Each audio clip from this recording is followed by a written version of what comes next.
Presidenti serb Aleksandar Vučić ka propozuar që Beogradi të blej pjesën në pronësi ruse të kompanisë së naftës NIS, por kjo ide u prit me pak entuziazëm, raportuan mjetet serbe. Vučić e bëri këtë propozim gjatë një takimi me drejtuesit e Gazprom Neft dhe zyrtarët e rusë të energjisë. Sipas mediave, Vučić tha se kur situata në nivel ndërkombëtar të kthehet në normalitet, aksionet do të rikthehen sërish, por pala ruse nuk e mbështeti këtë propozim dhe është më shumë e prirur ta shes pjesën e saj te një palë tretë, ndoshta tek amerikanët, thanë mediat. Më parë Vučić kishte thënë se sanksionet amerikane ndaj NIS që hyn në fuqi më 8 tetor ishin të pashmangshme. Do të ketë probleme me naftën bruto, por ne kemi rezerva të mjaftueshme, tha ai, duke shtuar se rafineria në Pančevo do të mund të funksionojë pa furnizim me naftë deri më 1 nëntor. Kompania NIS, që është një filial i Gazprom Neft të Rusisë, u përfshi në listën e sanksioneve amerikane në fillim të vitit 2025.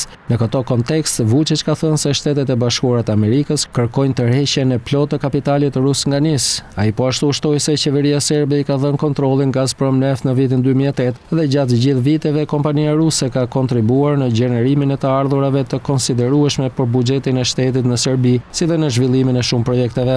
Aktualisht aksionarët kryesor të NIS janë Gazprom Neft me 44.85% dhe autoritetet serbe me 29.87%, ndërsa 11.3% të aksioneve të NIS i përkasin JCS Intelligence, menaxhuar nga Gazprom Capital, që mbulon investimet financiare të grupit Gazprom. NIS është kompania vetme në Serbi që merret me eksplorimin dhe prodhimin e hidrokarbureve. Kompania ka një rafineri të madhe nafte në Pančevo dhe dominon tregun serb të produkteve të naftës. Ajo zotron gjithashtu një rrjet prej më shumë se 400 stacionesh karburanti në Bosnjë dhe Hercegovinë, Bullgari dhe Rumani.